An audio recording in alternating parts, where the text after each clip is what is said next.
The wind howled across the desert like a lonely spirit mourning the dead. The sun had begun to sink behind the distant mesas, painting the sky in deep red and gold. On that dying light of day, an Apache woman named Tiana heard the gunfire echoing through the canyon, sharp, desperate, and close. For a moment she froze. No one survived out there after sunset. That land belonged to the snakes, the cold, and the silence of forgotten souls. But the cries she heard were not of an enemy.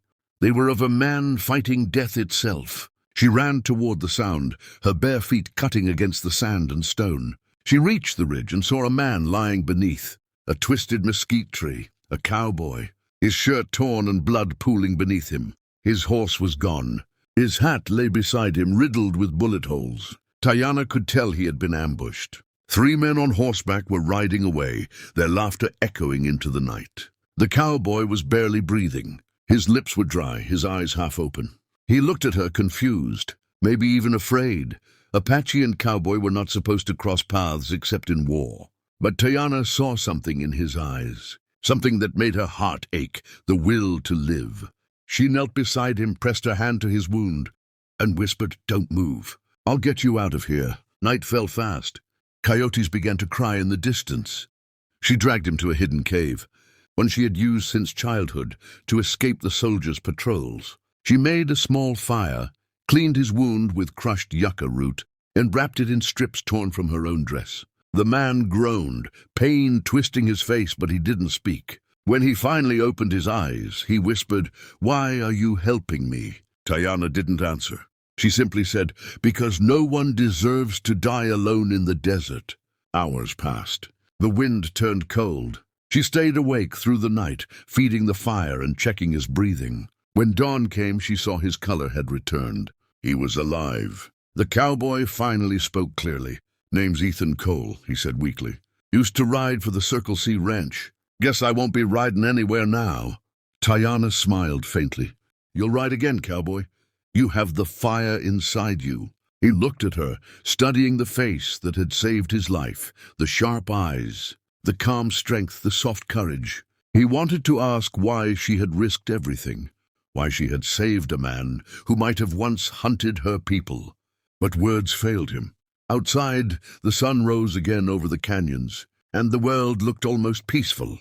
Tiana knew peace never lasted long in the Wild West. Somewhere out there, the men who shot Ethan were still riding, and they wouldn't want to leave witnesses behind. When Ethan tried to stand, she placed a hand on his chest. "Rest, you're not ready yet." He shook his head.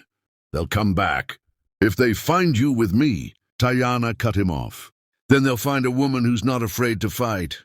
Her tone carried something fierce and ancient, something the desert itself seemed to echo. For the first time, Ethan realized he wasn't just alive.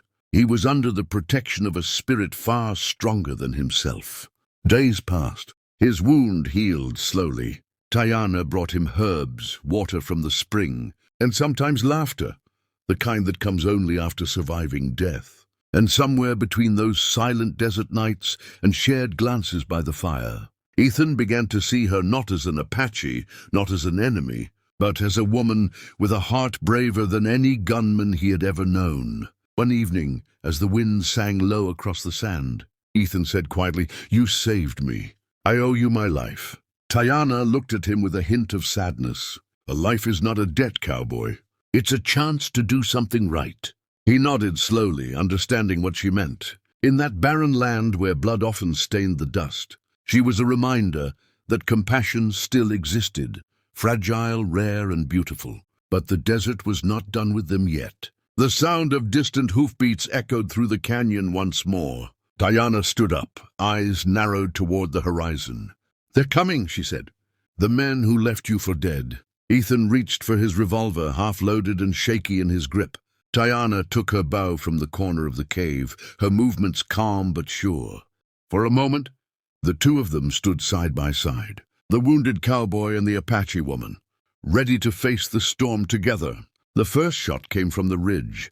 It missed by inches, sparking against the rock. Dust flew everywhere. Tiana didn't flinch. She pulled her arrow back and let it fly, the silent hiss cutting through the air. A man screamed and fell from his horse. Ethan fired twice, hitting another rider. But there were still more coming. Ethan's strength began to fade. Tiana pulled him back into the cave, her breath heavy, her voice steady. "Stay with me, Cowboy. I didn't save you just to watch you die now." Outside, the dust storm raged, and gunfire echoed through the cliffs. The battle was far from over, and as the scene faded into the crackling firelight and the roar of the wind, one thing was clear: Tiana refused to let the cowboy die. The dust storm roared like an angry god, covering the canyon in a thick red haze. Tiana's heartbeat echoed louder than the thunder above. Beside her, Ethan Cole clutched his revolver, his hand trembling but his eyes sharp. The men who had left him for dead were back, and this time they weren't leaving without blood.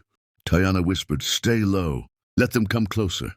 Her voice was calm, carved from courage itself. Ethan looked at her and realized she wasn't just brave, she was unbreakable. Through the swirling dust, 3 riders appeared, rifles ready. Tiana moved like a shadow, stepping out from the cave and drawing her bow. Her arrow struck first, silent and deadly. One man fell without a sound. Ethan took the second shot, his bullet finding its mark despite his weakness. The third rider turned his horse, panic flashing in his eyes, but Tiana was already moving. She grabbed Ethan's spare rifle and fired one clean shot. The echo faded, leaving only the wind and the smell of gunpowder behind. Silence returned to the canyon. The danger had passed. For now. Ethan sank to his knees, breathing hard. Tiana walked over and helped him up, her hands steady, her eyes soft. "You see," she said quietly, "the desert takes what it wants, but not today." Ethan looked at her, words lost somewhere between gratitude and awe. "Tiana, I can't ever repay you." She smiled faintly. "Then don't, just live a life worth saving."